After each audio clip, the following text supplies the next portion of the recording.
नमस्कार मित्रांनो, आजच्या व्हिडिओमध्ये आपण जाणून घेणार आहोत की कशा प्रकारे आपण शेअर मार्केटमध्ये एंट्री करू शकतो। शेअर मार्केटमध्ये इन्व्हेस्टमेंट सुरू करताना बऱ्याच लोकांना हा प्रश्न पडतो की आपण इन्व्हेस्टमेंट कशी सुरू करायची आणि चांगल्या कंपनीचे स्टॉक्स कसे निवडायचे। मित्रांनो, कोणतीही बिल्डिंग उभी करायची असल्यास त्याचा बेस हा स्ट्रॉंग असला पाहिजे। शेअर मार्केटमध्ये सुद्धा आपला बेस स्ट्रॉंग असेल तरच आपण पुढे जाऊन शेअर मार्केटमधून यशस्वीपणे चांगले रिटर्न्स मिळवू शकतो आणि श्रीमंत होऊ शकतो। मित्रांनो, आज आपण या व्हिडिओमध्ये बघणार आहोत शेअर मार्केट म्हणजे काय असते, शेअर्स कसे खरेदी केले जातात, शेअर्समध्ये इन्व्हेस्टमेंट करण्यासाठी किती रुपये लागतात आणि आपण शेअर्सची निवड कशी करायची। या व्हिडिओमध्ये मी प्रयत्न करेन तुमची शेअर मार्केटची बेसिक कन्सेप्ट क्लिअर करण्याचा आणि तुमची शेअर मार्केटची जर्नी आणखी सोपी करून देण्याचा। तर चला मग सुरू करूया। मित्रांनो, सामान्य लोक शेअर मार्केटचं नाव ऐकताच घाबरतात। आपल्या चित्रपटांमध्ये सुद्धा दाखवले जाते की कशा प्रकारे शेअर मार्केटमुळे सर्व काही बर्बाद होतं, कशा प्रकारे लोक देशोधडीला लागतात, कर्जबाजारी होतात। या गोष्टी खऱ्याही असतील, मात्र हे सगळं होतं आपल्या अज्ञानामुळे। आपले आई वडील बोलतात शेअर मार्केट पासून दूर राहा, शाळा कॉलेजांमध्ये सुद्धा याबद्दल शिकवलं जात नाही। नातेवाईक, शेजारी आपण शेअर मार्केटमुळे कसे फसले गेलो याच्या कथा गोष्टी सांगतात। मग आपल्याला शेअर मार्केटचं खरं नॉलेज कसं मिळणार? मग अशा अर्ध्या अधुऱ्या नॉलेजसह शेअर मार्केटमध्ये एंट्री केली तर मात्र आपण नक्कीच पैसे गमावून बसणार। आणि लोक शेअर मार्केटमध्ये पैसे कसे गमावून बसतात हे मी तुम्हाला या व्हिडिओमध्ये पुढे सांगतो। हे उदाहरण झाले त्या लोकांचे जे शेअर मार्केटमध्ये पैसे गमावून बसतात। मात्र जर आपल्याकडे योग्य नॉलेज असेल आणि मार्केटचा योग्य अभ्यास असेल तर मात्र आपण शेअर मार्केटमधून चांगला प्रॉफिट कमावू शकतो आणि श्रीमंत बनू शकतो। हे आपण एका उदाहरणातून समजून घेऊ। 40 वर्षाआधी जेव्हा आपण जन्माला आलो नसेल त्यावेळी आपल्या कुटुंबातील कोणी विप्रो कंपनीचे 1000 रुपयाचे शेअर्स विकत घेतले असते आणि ते तसेच ठेवले असते तर त्या 1000 रुपयाचे आज 7 कोटी रुपये झाले असते। कारण या 40 वर्षात जसजशी कंपनी मोठी होत गेली, कंपनीचे शेअर्स स्प्लिट झाले, कंपनीतर्फे बोनस शेअर दिले गेले, डिव्हिडंड दिले गेले आणि या शेअरची किंमत वर्षानुवर्षे वाढत गेली। शेअर्समध्ये इन्व्हेस्टमेंट सुरू करण्याआधी आपण सर्वप्रथम समजून घेतलं पाहिजे की शेअर मार्केट म्हणजे काय असतं। समजा एक कंपनी आहे एबीसी नावाची, जी काही बिझनेसमॅन लोकांनी आपले खिशातले पैसे टाकून आणि बँकेतून लोन घेऊन सुरू केली आहे। कंपनीचा बिझनेस चांगला चालला आहे आणि कंपनी चांगली ग्रो होत आहे। आपला वाढता बिझनेस बघता कंपनीला एक्सपान्शन करायचं आहे, म्हणजेच आपला बिझनेस देशात परदेशात वाढवायचा आहे, नवीन फॅक्टरी सुरू करायची आहे, नवीन प्रोडक्ट्स बनवायचे आहेत। पण या सगळ्यांसाठी पाहिजे भरपूर रुपये। आता इतके रुपये येणार कुठून? रक्कम थोडी असली असती तर बँकेने लोन दिले असते, परंतु कंपनीला पाहिजे 10,000 करोड रुपये। इतकी मोठी रक्कम कोणीही उधार देणार नाही। मग अशा वेळी कंपनीकडे पर्याय असतो शेअर मार्केटमध्ये उतरण्याचा। कंपनी स्वतःला स्टॉक एक्सचेंजमध्ये लिस्ट म्हणजेच नोंद करून घेते। आता हे स्टॉक एक्सचेंज म्हणजे काय असतं? स्टॉक एक्सचेंज म्हणजे अशी जागा जिथे शेअरच्या खरेदी विक्रीचा व्यवहार होतो। भारतात 2 स्टॉक एक्सचेंज आहेत, बीएसई आणि एनएसई।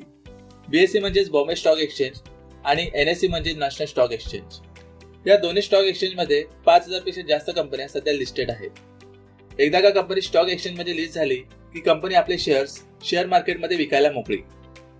कंपनीचे शेअर्स म्हणजेच कंपनीची हिस्सेदारी।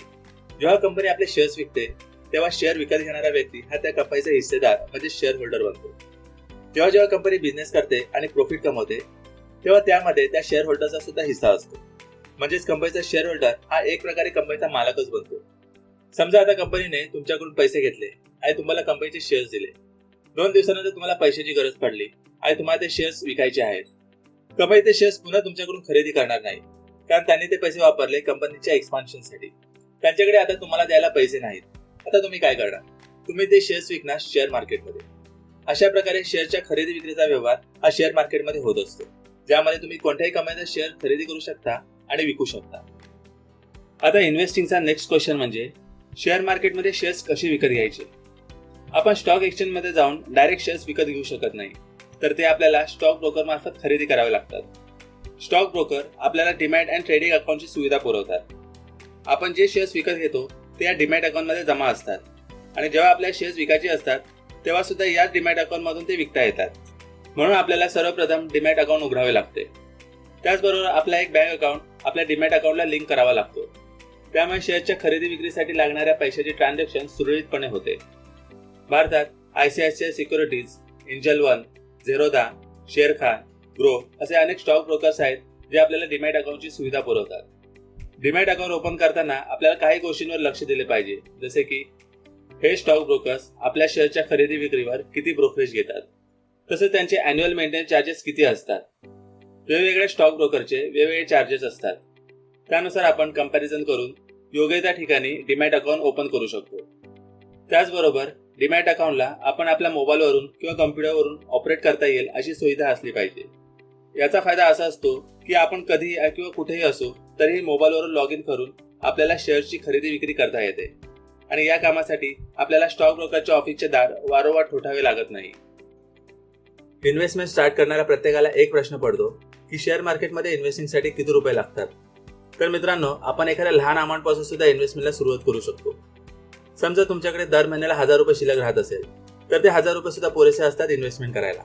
आणि माझ्या मते आपल्याला अशा लहान अमाऊंट पासूनच इन्व्हेस्टमेंटला सुरुवात केली पाहिजे. कारण आपण जेव्हा एखाद्या क्षेत्रात नवीन असतो तेव्हा आपल्याकडून कधी ना कधी चुका होणारच. आणि जर आपण लहान अमाऊंट पासून सुरुवात केली आणि चुकीच्या शेअर्समध्ये इन्व्हेस्टमेंट केली तर आपल्याला जास्त नुकसान होत नाही. त्याचबरोबर आपल्याला हे कळते की कुठे इन्व्हेस्टमेंट केली पाहिजे आणि कुठे नाही, आणि आपण भविष्यात मोठ्या नुकसानापासून वाचू शकतो. बऱ्याचदा काय होतं की शेअर्समध्ये नव्याने इन्व्हेस्टमेंट करणारे लोक एक्साइटमेंटमध्ये मित्रांकडून किंवा आजूबाजूच्या सांगण्यावरून अमुक तमुक कंपनीत मोठी अमाऊंट लावतात. या लोकांना शेअर मार्केटचं किंवा कंपनीचं कोणतेही नॉलेज नसतं आणि ते त्याचा अभ्यासही करत नाही. मग जास्त प्रॉफिट कमवण्याच्या नादात ते आपली सेव्हिंग आणि संपत्ती शेअर मार्केटमध्ये लावतात आणि जेव्हा मार्केट पडतं तेव्हा अशा लोकांचंच भरपूर नुकसान होतं. असे लोक आधी सांगितल्याप्रमाणे पैसे गमावून बसतात, कारण हे लोक शेअर मार्केटमध्ये जुगार म्हणून पैसे लावतात आणि चुकीच्या कंपनीत इन्व्हेस्टमेंट केल्यामुळे झालेले नुकसान भरून निघत नाही. म्हणून आपण सुरुवातीलाच कमी रक्कम लावून शेअर मार्केटमध्ये सुरुवात केली पाहिजे. आणि जसजसे आपले शेअर मार्केटचे ज्ञान वाढत जाईल आणि आपला चांगला प्रॉफिट होत जाईल तर तसे आपण इन्व्हेस्टमेंट वाढवू शकतो. आता पुढचा प्रश्न, आपल्या इन्व्हेस्टमेंटसाठी स्टॉक्स किंवा कंपन्या कसे निवडायचे. मित्रांनो, आधीच्या काळात जर एखाद्या स्टॉक्स बद्दल रिसर्च करायचे असल्यास अनेक वर्तमानपत्रे, मॅगझिन्स वाचायला लागायचे, अनेक कॅल्क्युलेशन्स करावे लागायचे. परंतु आज टेक्नॉलॉजी आणि आर्टिफिशियल इंटेलिजन्सच्या जमान्यात फक्त एका क्लिकवर कंपनीची सर्व माहिती वेबसाईटवर उपलब्ध होते. अशा अनेक वेबसाईट उपलब्ध आहेत ज्यांचा वापर आपण स्टॉक रिसर्चसाठी करू शकतो. अशीच एक वेबसाईट टिकरटेपचा आपण वापर करूया. टिकरटेप सर्च केल्यावर जी पहिली वेबसाईट येते त्यावर क्लिक करायचे. ही आहे टिकरटेपची वेबसाईट.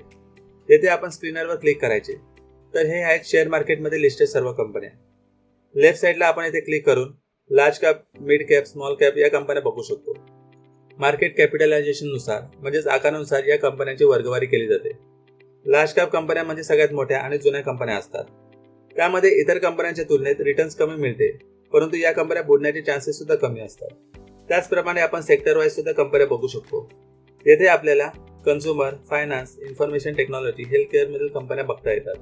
येथे आपण कन्झ्युमर सेक्टर म्हणजेच FMCG कंपन्या बघू शकतो. FMCG म्हणजे फास्ट मुव्हिंग कन्झ्युमर गुड्स. आपल्या दैनंदिन जीवनाला लागणाऱ्या वस्तू या कंपन्या बनवतात.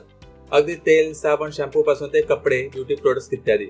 अगदी महागाई वाढली किंवा लॉकडाऊन लागला तरी लोक साबण किंवा तेल या वस्तू वापरण्याचे बंद करणार नाही. त्यामुळे या कंपन्या नेहमीच नफ्यात असतात. त्यामुळे या कंपन्यांमध्ये रिस्क कमी असतो. आपण आपल्या इन्व्हेस्टमेंटची सुरुवात FMCG कंपन्यांपासून करू शकतो आणि त्यासाठी आपल्याला जास्त रिसर्च करायची गरज नाही. आपण आपल्या आजूबाजूला बघू शकतो कोणते प्रोडक्ट जास्त वापरले जातात, लोक कोणत्या कंपनीच्या प्रोडक्टला जास्त महत्त्व देतात. त्यानुसार आपण आपली इन्व्हेस्टमेंट करू शकतो. तर हा व्हिडिओ आपल्याला कसा वाटला कमेंट करून नक्की सांगा.